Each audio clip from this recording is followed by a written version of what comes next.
Picture this: a bustling airport, a dreamer with a heart full of hope, and a single defining moment that changes everything. Imagine the glare of fluorescent lights reflecting off tears on a young boy's cheeks as uniformed security officers march him away from his last chance to escape poverty. This isn't just another story. It's a testament to the power of resilience, the electric fury of injustice, and the shocking twist no one sees coming. In a world where fate can break you or make you, one poor boy's downfall sets the stage for an unbelievable redemption that will leave you breathless. John F. Kennedy International Airport in New York City never truly sleeps. At any hour, throngs of travelers flow through the cavernous terminals, each with their own story, each with their own reason for being there. Under the glow of digital signboards flickering with flight schedules, we find Malik Johnson, a slight-framed, brown-skinned teenager, only 15 years old, his clothes too thin for the chilly spring morning. He clutches a battered duffel bag that holds all his worldly possessions. His eyes burn with a mix of apprehension and excitement. Malik has a single aspiration that has guided him for months: to find a way to reunite with his mother in Atlanta. She had managed to secure a job cleaning offices at a midtown skyscraper named One Atlantic Center, a known landmark in the city. She wanted Malik to follow as soon as she had enough money saved. But the months since she left have been long and lonely, and Malik's impatience to see her again has reached a breaking point. That's why he stands alone in Terminal 4, gazing at the signage above the Delta Airlines counters. His heart pounds. He has no ticket, no confirmed seat, no one to vouch for him, just a desperate longing. He's seen YouTube videos about people flying standby and traveling on a prayer. Could he, someone with barely any savings, manage to slip onto a flight and trust in the kindness of strangers? As the lines snake forward, Malik grips the strap of his duffel bag, feeling the stares of weary travelers. His dark eyes glimpse families going on vacations, couples discussing honeymoons, and business people barking into cell phones. Everyone seems to have somewhere important to be, and a sense of belonging he's never quite felt. Still, Malik dares to dream that soon he too will find his place. The rhythmic clack of the departure board echoes in Malik's mind. He approaches the check-in counter, mustering the courage to tell his story. Halfway there, a uniformed Delta Airlines agent notices him hovering awkwardly. Malik feels his throat tighten. He steps forward, quietly explaining, "I'm trying to get to Atlanta to see my mom. I don't have a ticket, but I was hoping there might be a chance to fly standby." His voice wavers with the sincerity of someone who has no other choice. The agent, a middle-aged man with sympathetic eyes, seems torn. He explains that the flight is oversold and that flying standby without any prior arrangement is nearly impossible. Sensing the agent's compassion, Malik blurts out his story. His mother left after losing her job in New York, leaving Malik under his aunt's shaky care. He wants to be with her, to escape a living situation that's turned abusive. Moved but constrained by policy, the agent says, "Let me see if there's an earlier flight with a spare seat." A flicker of hope ignites in Malik's chest. But before the man can fully help, an airport security officer, tall and broad-shouldered with a stern expression, interrupts. "Is there a problem here?" Malik's heart sinks. He feels the weight of prejudice in the officer's gaze. "No problem," the agent tries to explain, but the officer's eyebrows remain knitted. He fixates on Malik's ragged appearance, the battered duffel bag, the sweaty brow. Suspicion is etched in every line on the officer's face. "Let me see some ID," the officer barks. Malik fumbles in his bag and hands over a state ID card that's slightly warped from being kept in a tight wallet. The officer studies it closely, his posture rigid. "Where's your boarding pass?" Malik stammers. I don't have one yet. The man here was just checking if..." The officer turns to the counter agent. "Is he on any flight manifest?" The agent hesitates. "He's hoping to get on standby." The officer's lips press into a hard line. He gestures to two more security guards who approach, eyes cautious. "Sir," he addresses the counter agent, "please don't proceed with this transaction until we verify everything. Malik feels a wave of panic. He's being treated like he's a criminal or a suspicious person, not just a desperate boy wanting to see his mother. One of the newly arrived guards, an older woman with a sharp gaze, starts questioning him. "Where are you coming from? Who are you traveling with?" Alone, Malik can't hide the tremor in his voice. "No one. I'm traveling alone." At that moment, he feels an invisible wall spring up around him, protecting the travelers, shutting him out. It's a wall he knows all too well. A bystander or two takes notice, but no one offers any help. They either look away or watch curiously. Before Malik can say anything further, the tall officer yanks the duffel bag off his shoulder. "We need to search your bag," he states. Malik's protests are swallowed by the crowd's murmurs. It is a humiliating spectacle. His worn clothes, a dog-eared photograph of his mother, a cheap MP3 player he found at a pawn shop, and leftover coins tumble into view. Observers who might have helped lose interest quickly. They see no immediate threat. Just a poor kid with nowhere to go. Finally, the older woman guard announces, "We'll need to escort you out of the secured area." Her tone lacks compassion. The tall officer nods, giving Malik a look that's almost triumphant. "You can't just come in here expecting a free flight. Let's go." And in that moment, the horizon of hope shrinks, replaced by a sea of stares and the unwavering glare of airport security. Malik's cheeks felt hot against the cool blast of airport air conditioning as the security officer's grip tightened around his arm. The tall officer, with his flint-gray eyes and severe jawline, guided him toward a private corridor, as if determined to hide this embarrassing spectacle from the public eye. Yet the world still peered at them, travelers shifting their gaze, uncertain whether to intervene or simply keep moving. Every footstep echoed in Malik's ears, the steady clack, clack, clack of his worn sneakers on the gleaming tiles. His heart pounded so fiercely that he thought anyone passing by could hear it.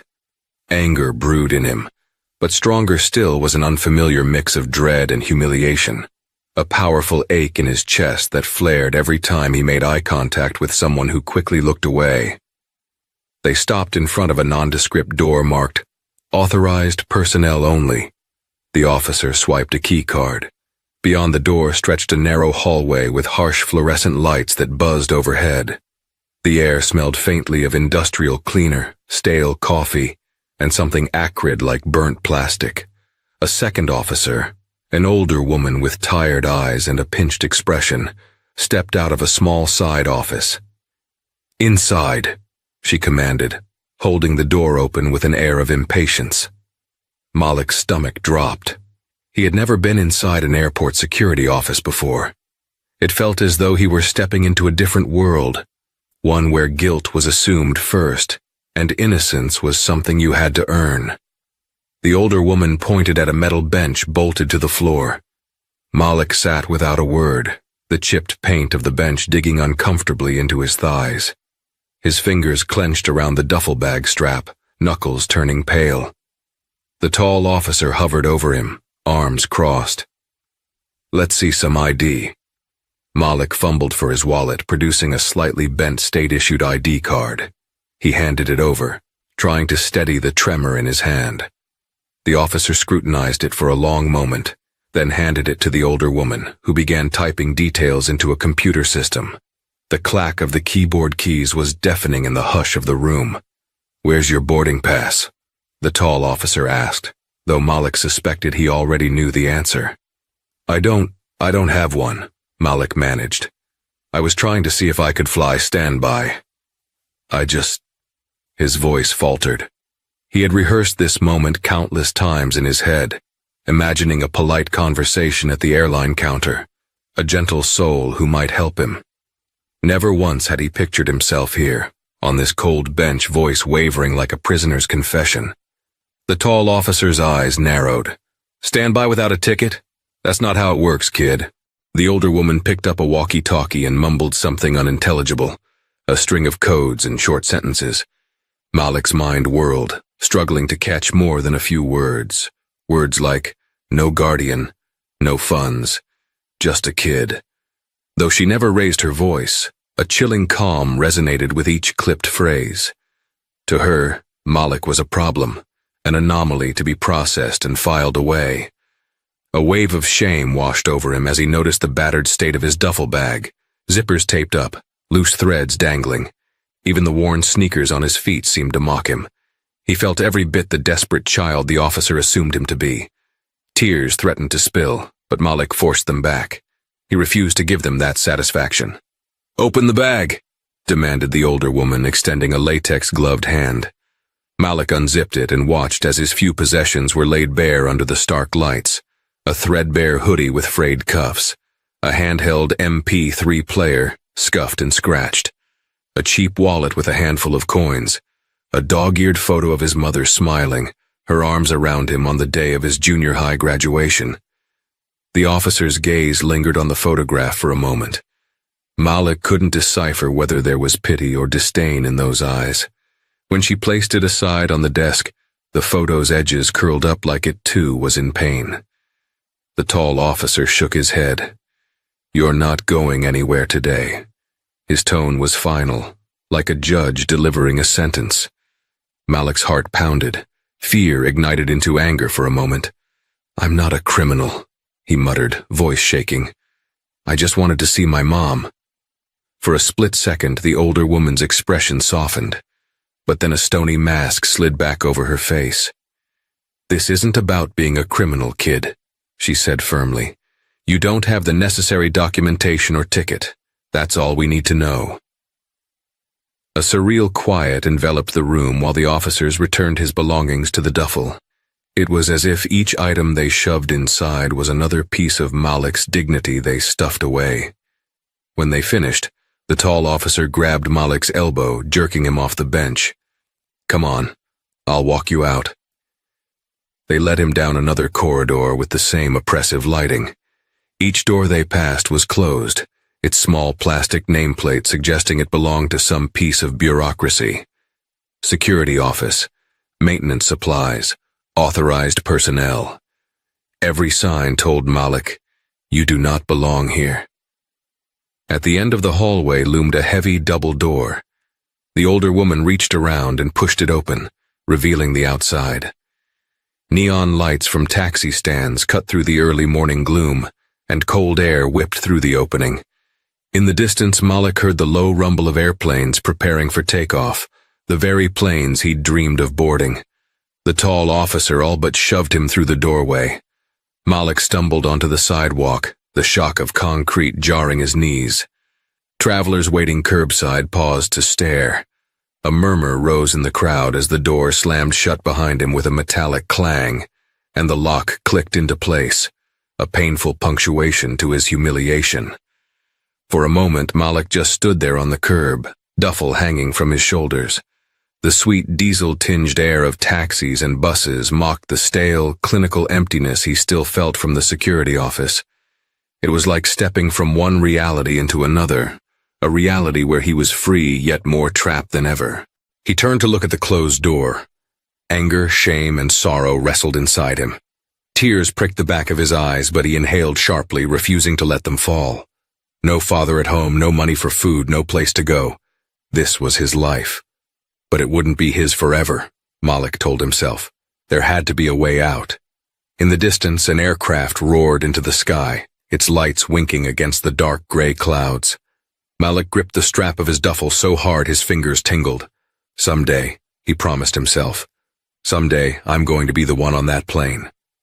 Amid the jostling crowd at the curb, he took one shaky step forward. The wind chilled his cheeks, but he didn't turn back toward that unyielding door. The officers had robbed him of this chance, this day, but they hadn't robbed him of hope. Even in this moment of crushing failure, an ember of resilience glowed within him, waiting to blaze. And with that faint spark in his heart, Malik began walking away from JFK, determined that the next time he walked into an airport, it would be on his own terms, and no one, not even a stern security officer, would shove him aside again. Malik finds his way to a 24-hour diner near the airport. The neon sign outside buzzes, offering cheap coffee and warmth. It's the kind of place frequented by taxi drivers and airline staff on overnight shifts. He steps in, cradled by the smell of frying bacon and stale coffee grounds. The bored waitress at the counter, hair in a messy bun, offers a half smile. He slides onto a stool, rummaging for coins to buy something small. With only enough for a basic hot tea, Malik wraps his hands around the mug, letting the warmth seep into his aching fingers. A TV in the corner broadcasts the news, headlines about politics and stock prices he doesn't understand. He's about to zone out when a slender man in a pilot's jacket takes a seat beside him. "You look like you had a rough day," the man says, eyeing Malik's tired face. His voice is calm and kind. His name tag reads Daniel Logan. He's a commercial pilot, probably for one of the big airlines, maybe even Delta. Although Malik doesn't want to draw attention, the pilot's concern seems genuine. "Just trying to get to Atlanta," Malik admits. He can't hold back his desperation. Something about Daniel's calming presence encourages him to share. "I was hoping to fly standby, but security kicked me out." Tears threaten to surface again, but he fights them. Daniel nods, sympathy flickering across his face. He glances at Malik's battered bag and battered spirit. "You alone?" Malik nods, swallowing the lump in his throat. Daniel sighs and pulls out his wallet. "Listen, I can't make any guarantees, but let me at least buy you a meal. It's late and you look like you need it. Tomorrow I might be able to call someone I know at the airline. Maybe we can work something out." Hope and disbelief war in Malik's eyes. "Thank you," he whispers, tears brimming. No one's offered such open kindness in a long time. They chat briefly. Malik reveals his story about his mother's cleaning job at One Atlantic Center, how his aunt's place is no longer safe. Daniel shares that he's flying a New York to Miami route the next day, but has a friend who works as a gate agent at the Atlanta desk. Even as Daniel's generosity lifts Malik's spirits, the memory of how quickly the security team humiliated him festers in his gut. Daniel insists they settle in for a decent meal and that Malik rest. For the first time in a long while, Malik feels a glimmer of optimism. Early the next morning, Daniel calls his friend Lily, a gate agent at Delta. Together they arrange to meet Malik outside the terminal. Lily is a petite woman with a ready smile that glows with compassion. She listens to his predicament and seems prepared to do what she can, possibly using a buddy pass arrangement or some courtesy system. It's not strictly official, but Lily has the discretion to help in emergencies. Malik can't believe his luck. He's only ever seen cruelty or aloofness from strangers in the city. They lead Malik to a different part of the terminal, away from the suspicious eyes of the officers who threw him out. The plan is simple. Lily will try to see if there are any open seats on an early morning flight to Atlanta, even if it's last minute. Time is of the essence because Daniel's own schedule is tight. But just as Lily is about to finalize the courtesy ticket, the tall security officer from the day before appears like a specter of doom. His name badge reads Officer Brantley. He zeroes in on Malik. "Hey, I told you to stay out of here. You trying something else now?" His tone is loud and accusatory. Daniel steps forward. "Sir, I'm Captain Logan with Delta. The kid is traveling under my supervision." Brantley narrows his eyes. He doesn't care who Daniel is. This boy doesn't have official documents or a paid ticket. He's on a watch list for suspicious behavior. My watch list. Lily attempts to reason. "Officer, there's no need to escalate. We have a legitimate buddy pass system. I can check him through properly if you just step aside." But Brantley is unyielding. Another security guard, this one younger, flanks him. "We can't allow a minor to board alone without verifying parental consent," the younger guard chimes in, though the real issue has nothing to do with guardianship. Malik feels the hostility radiating from Brantley, a personal vendetta, as if the mere sight of Malik triggers deep suspicion. Amid the tension, a terminal manager arrives. People are beginning to stare. Daniel tries to keep the matter discreet, but Brantley's voice carries. "If you think I'm letting this kid anywhere near the aircraft without official clearance, you're dead wrong." Malik's cheeks burn. He sees Lily's face twitch with frustration. She types furiously into the system, but the manager shakes his head. "The watch notation Officer Brantley mentioned means we need to step back from this." All it took was a few keystrokes from Brantley the day before, labeling Malik as a potential stowaway or risk. Now, Lily's hands are tied. Daniel's influence stops short of overriding security flags. In just minutes, the entire plan collapses. Lily apologizes profusely, refusing any ticket or buddy pass, her eyes welling with regret. Daniel tries to protest to the manager, but the manager must side with security. Anger flares in Malik's chest, tears gathering again. He feels that old humiliation creeping back. "Let's go," Brantley orders. He steps forward to yank Malik by the arm, but Daniel places himself in between. "That's uncalled for." Brantley scowls. The tension is thick, but as furious as Daniel is, he has no authority to override TSA or airport security. With a threatening glare, Brantley hisses at Malik. "You're lucky you're not in handcuffs, now get out." The boy's eyes flick back and forth between Daniel and Lily, who stare helplessly, their attempts to help thwarted. The airport staff and travelers watch in quiet judgment or confusion. Malik can almost hear their thoughts. Why does this kid even bother? Once again, Malik is removed from the terminal. This time, the heartbreak stings even more because he'd been given a glimpse of salvation, a fleeting promise of relief, only to have it snatched away by one man's unyielding cruelty. That evening, Malik finds himself squatting in a run-down community shelter near Jamaica, Queens. The place is loud, crowded, and smells of disinfectant and unwashed clothes. There are cots lined up, each occupied by an array of souls who've slipped through society's cracks. Malik feels a pang of shame. He's only a teenager surrounded by people who've been dealt harsh cards by life for far longer. He's assigned a rickety bed. Sleep is elusive in the glare of flickering ceiling lights and the echo of distant arguments. Instead, he stews in a new resolve. He must get out of New York, find a more permanent solution, and also a part of him wants to prove something to Officer Brantley. He wants to show that he's not just some worthless kid they can treat like trash. Malik's mind flits back to the stories he's read online about teenage entrepreneurs, or how some kids raised money for personal causes. At the shelter, he meets Ernest, a wiry man with a graying beard who once worked in tech support. Ernest, noticing Malik's intelligence, shares a piece of advice.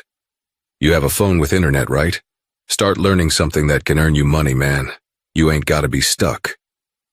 Malik's phone is cheap with a cracked screen, but it works on Wi-Fi. A new plan forms in Malik's head. If he can't get on a plane, maybe he can earn enough to buy his own ticket, even if it takes time. He also remembers something Daniel said. There are still good people out there. If you prove you're worth helping, help might come.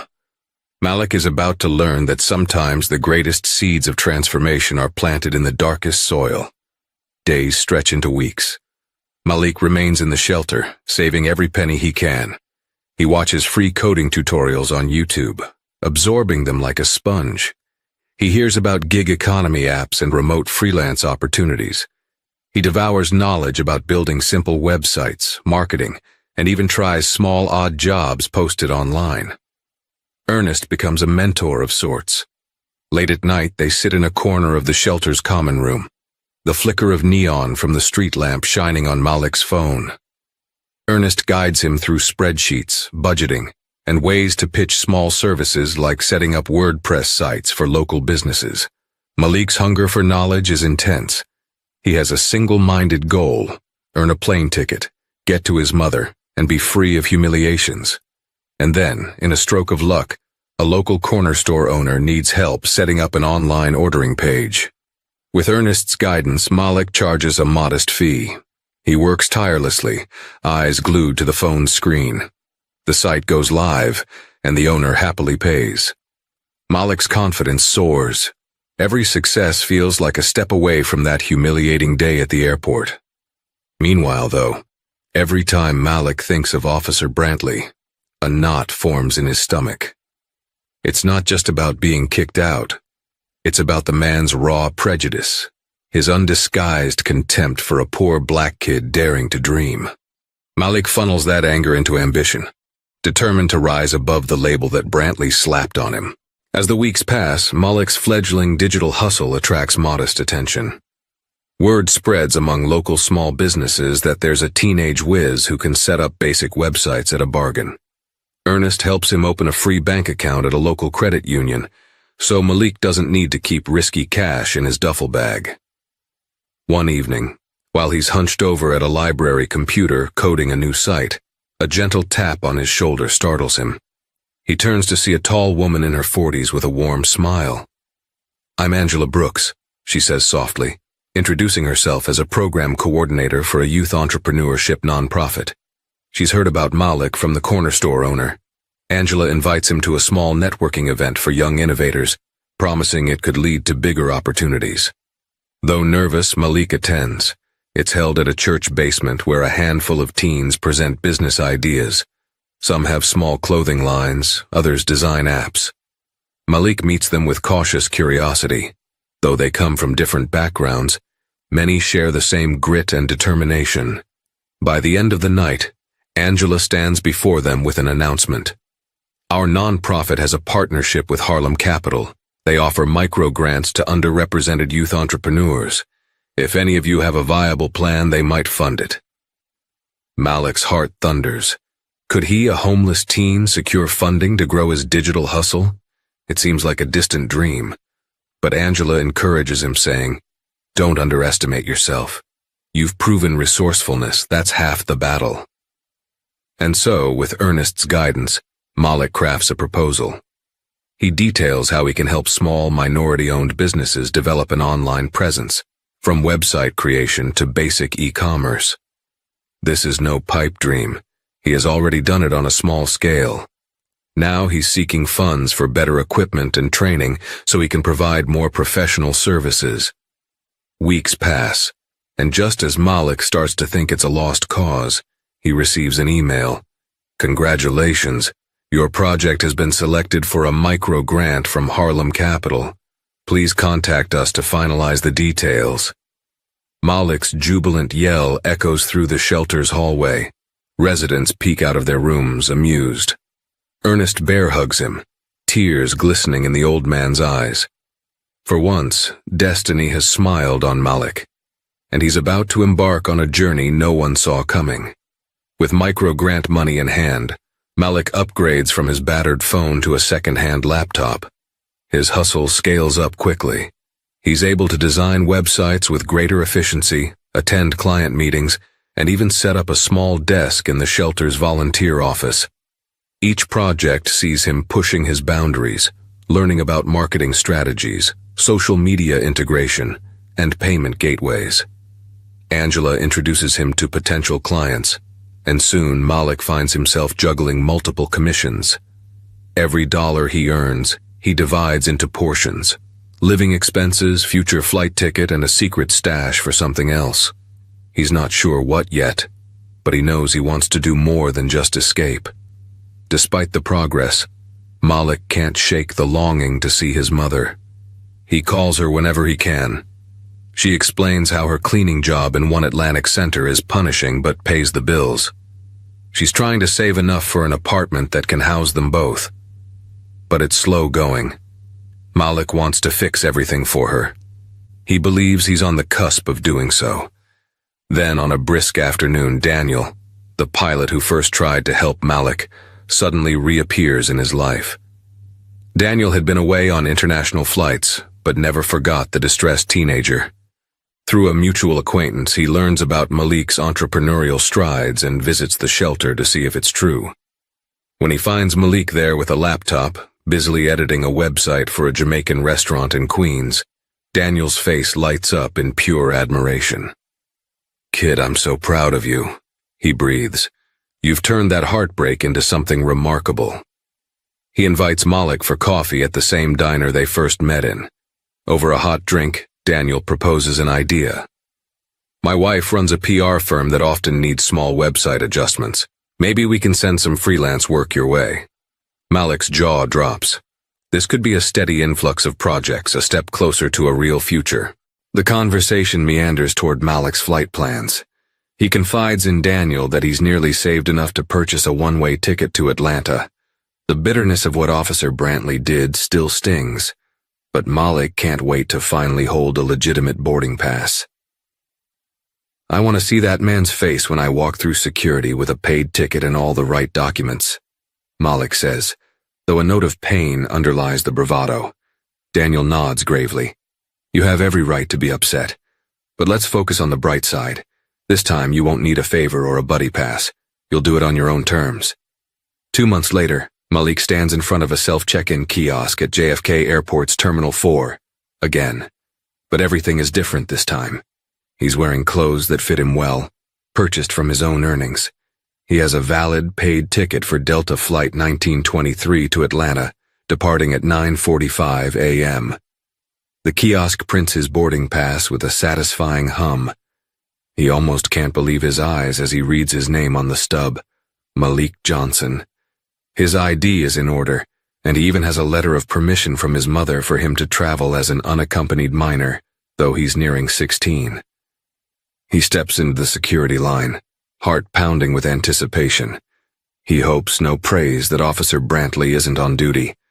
Despite Malik's focus on positivity, a part of him wants Brantley to see that he made it on his own terms. Sure enough, as he approaches the TSA checkpoint, guess who stands 2 lines over, scanning the crowd like a hawk? Officer Brantley. Malik's stomach clenches. He can't help but notice how Brantley's eyes widen as recognition hits. Malik meets his gaze for a fleeting moment. There's no more fear in Malik's eyes, only resolve. Clutching his boarding pass, he moves to a female TSA agent in the next line, hoping to avoid any confrontation. But Brantley shifts from his post, weaving his way toward Malik. The tension is palpable. It's a strange dance, Malik stepping forward with each passenger scan, Brantley inching closer, determined to intercept. Finally, Malik is face to face with the agent scanning tickets. She checks his pass, his ID, all in order, and signals him through. Relief blooms in his chest, but it's short-lived. Brantley arrives just as Malik grabs his belongings from the conveyor belt. Hold on, the officer says, his voice dripping with authority. Malik stiffens. A hush falls over the travelers nearby. I know this kid, he was flagged before. The female agent looks confused, glances at Malik's documents and sees no red flags. All seems fine here. Brantley snatches Malik's boarding pass, scanning it again. I want a second look, he demands. The woman frowns but complies. Malik wills himself to stay calm. He has every right to be here. He purchased his ticket. This time there is no reason for Brantley to bar him. He's done nothing wrong. After a tense minute, the female agent's expression grows irritated. Everything checks out. He's cleared, Officer Brantley. A flicker of defeat, or perhaps frustration, crosses Brantley's eyes. He hands the pass back to Malik. Fine, he grumbles, but I'll be watching you.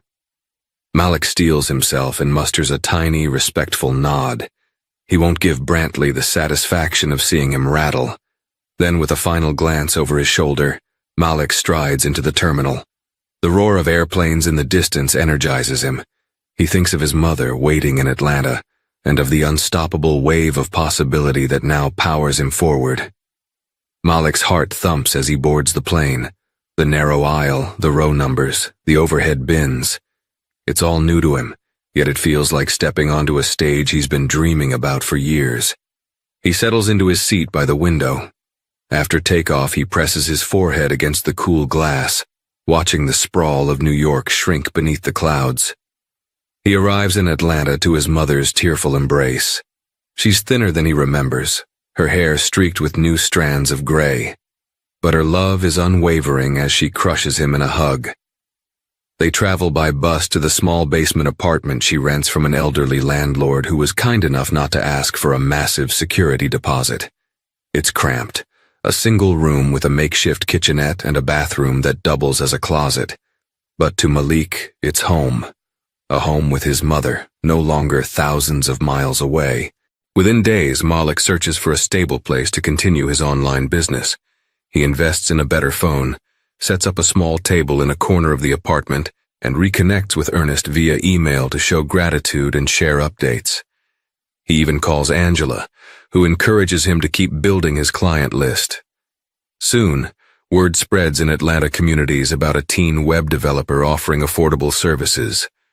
Malik starts building a local network, forging alliances with small restaurants, barbershops, and home-based entrepreneurs. Each success is another stone laid in the foundation of his new life. Months roll by. Malik's reputation grows in Atlanta. He fine-tunes social media marketing, invests in better website templates, and polishes his communication style. He also enrolls in a local high school, where he juggles classes with client calls. It's exhausting, but exhilarating. One afternoon, a strange email appears in his inbox. The subject line reads, "Business proposal from Delta Airlines." Malik's stomach flips.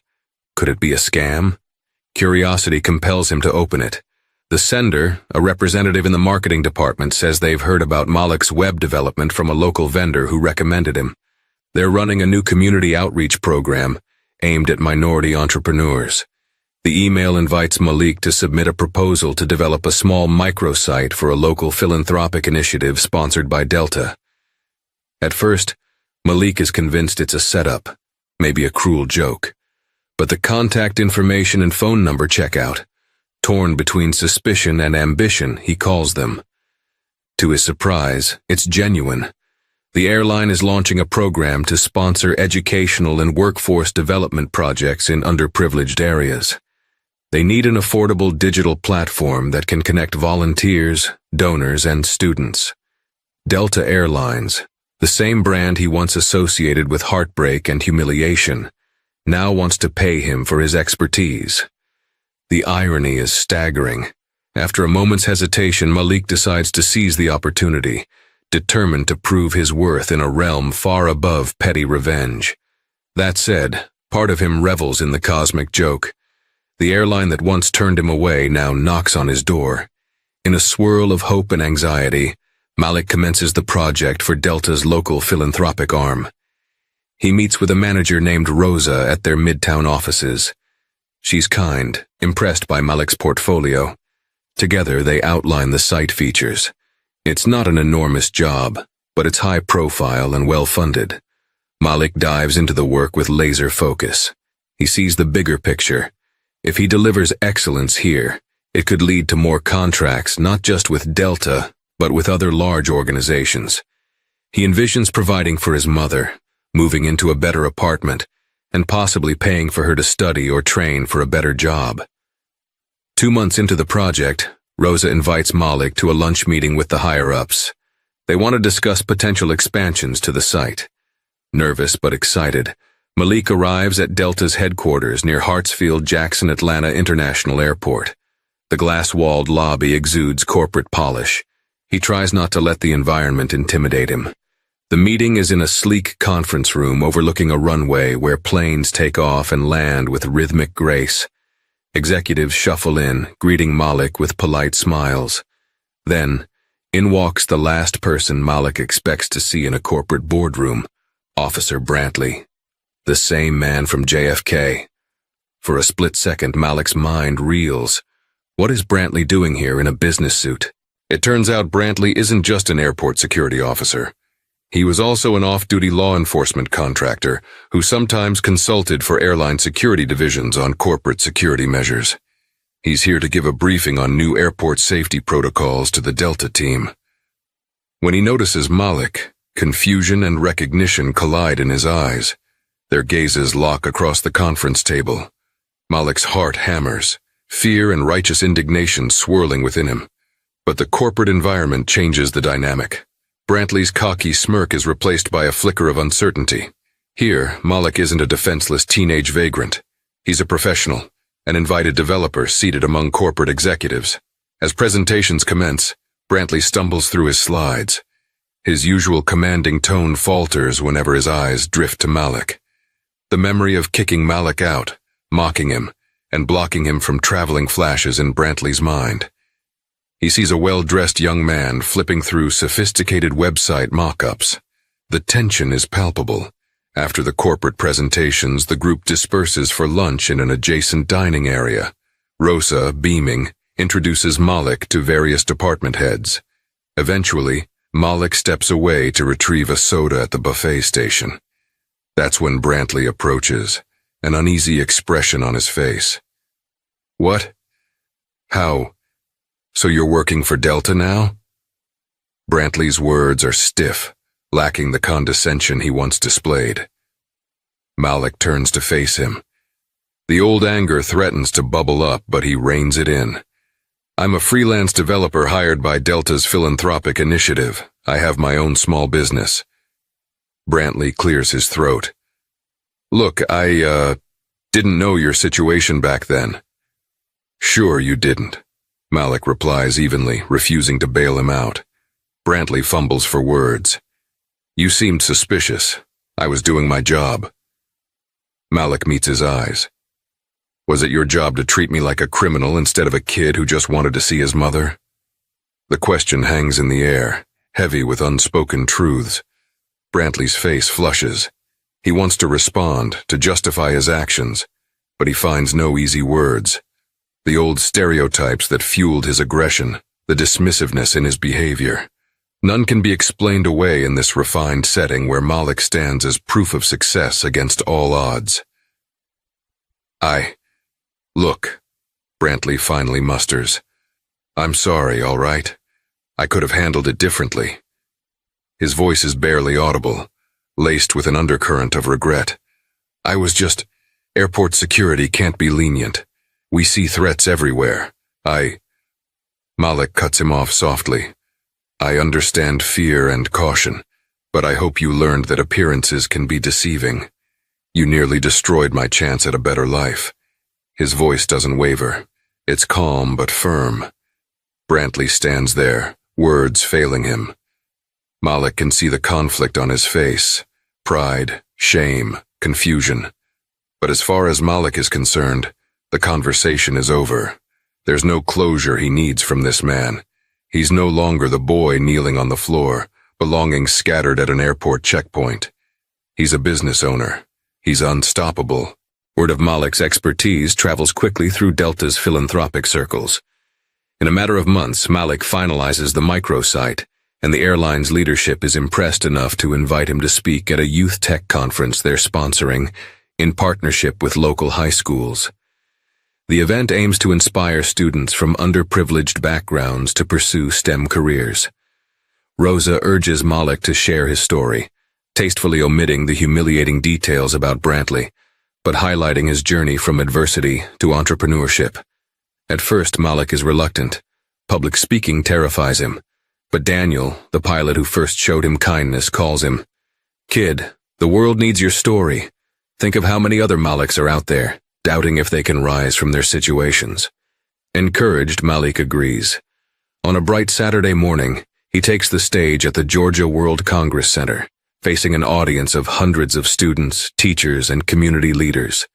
He talks about being homeless in New York, about learning coding on a broken phone, about mentorship from kind strangers, and about the micro-grant that changed his life.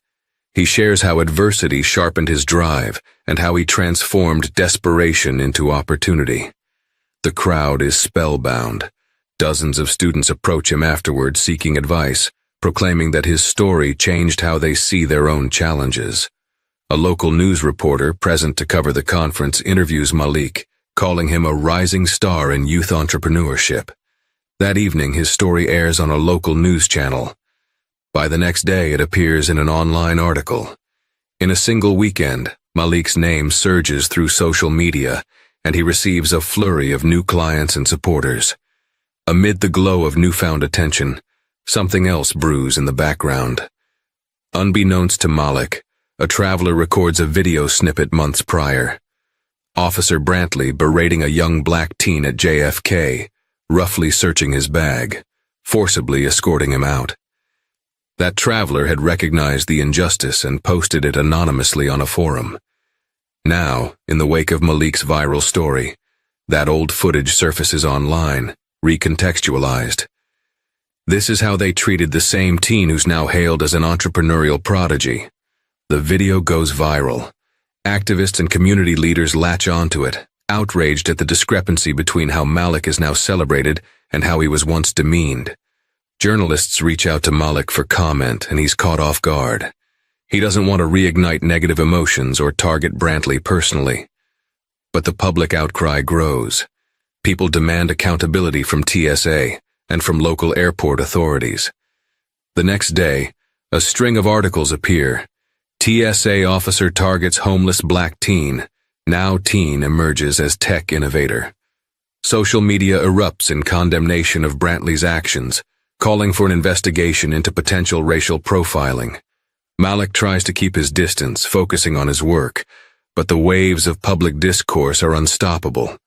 Within a week, internal investigations at multiple agencies are launched. Journalist inquiries reveal Brantley had a track record of complaints for being heavy-handed, especially toward minority passengers. The airport authority places him on suspension pending a formal review. Rumors swirl that he might be fired or reassigned. In a twist of fate, the man who sought to blackball Malik from air travel is now the one publicly shamed, his career in jeopardy. Malik's mother watches the news unfold, bristling with indignation. She encourages Malik to hold Brantley accountable. Even Daniel and Lily, who once tried to help Malik, voice support for a formal complaint. Social justice groups reach out, offering legal representation if Malik wants to press charges for harassment. But Malik hesitates. Part of him is tempted to push for retribution, to brandish his newfound influence to punish the officer who scorned him. Yet as he stares at the message from a high-profile lawyer offering to file a lawsuit, he recalls the old wise man at the shelter who said, "Sometimes the best revenge is living well." At last, Malik decides to publicly address the matter in a short video. Standing in his modest apartment in Atlanta, mother smiling encouragingly off-camera, he speaks calmly. "I appreciate everyone's concern and support. I was mistreated that day, but many people, like Captain Daniel Logan, my mentor Ernest, Angela from the nonprofit, stepped up to help me. While I believe justice should be served when there's wrongdoing, I won't dwell on revenge. My goal is to inspire positive change. If reforms come and people learn a lesson in empathy, then I'm satisfied." The video garners widespread praise.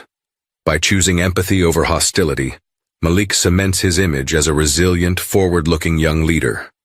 The public narrative shifts from pure outrage to a call for deeper reforms in airport security, training programs, and the need for better support systems for youth in need. In the aftermath, Brantley resigns from his position under mounting pressure. Official statements from the TSA and Delta vow to retrain officers and review policies, emphasizing their commitment to fair treatment. Malik never hears from Brantley again, and he's content to leave it that way. Meanwhile, Malik's business flourishes. With the steady influx of new clients from the media exposure and continuing contracts from Delta's philanthropic branches, he's able to move his mother into a better apartment in downtown Atlanta, closer to her job at One Atlantic Center. He even surprises her by paying for evening classes so she can earn a certification in office administration. The look of pride on her face is all the validation he needs. Malik, now nearing 17, partners with Angela's nonprofit to create an online academy for disadvantaged youth who want to learn web development and digital marketing. He names the program Skyward Bound, a nod to his personal journey from being kicked out of the airport to soaring in the business world. Through virtual lessons, a mentorship framework, and micro-grants, dozens of teens begin their own transformations. The final cherry on top arrives one day in the form of a letter with a Delta Airlines logo. Inside is an award certificate and an invitation to accept a Community Trailblazer honor at a ceremony in Atlanta's Martin Luther King Jr. National Historical Park. The irony is not lost on Malik. The very institution once tangled in his downfall now celebrates his triumph. On the day of the ceremony, he stands on stage under the bright Georgia sun, scanning the audience. He sees his mother, eyes brimming with tears. Daniel grinning ear to ear in his pilot's uniform. Lily standing with her arms crossed proudly. Angela and Ernest waving from the side, cheering him on. As he clutches the award, Malik thanks everyone for believing in him, reaffirming his commitment to lifting up others who stand where he once stood, on the fringes of hope, waiting for a chance to break free. And that, dear listener, is how a poor black boy once kicked out of an airport security line returned.